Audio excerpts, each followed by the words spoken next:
आपको क्या लगता है वाटर कलर सीखने में क्या इम्पोर्टेंट है? Light and shadow, transparency, perspective, drawing, colour combinations, क्या चाहिए आप मुझे कमेंट करिए, आपको मैं परफेक्ट आंसर दे दूंगा।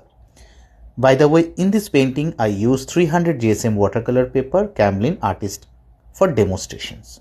ये मेरा ऑनलाइन क्लास का एक पार्ट है, आप ज्वाइन कर सकते हैं।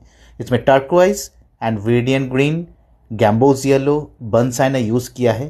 पहले आपको ड्राइंग करना है, मैं डायरेक्ट कलर कर रहा हूँ।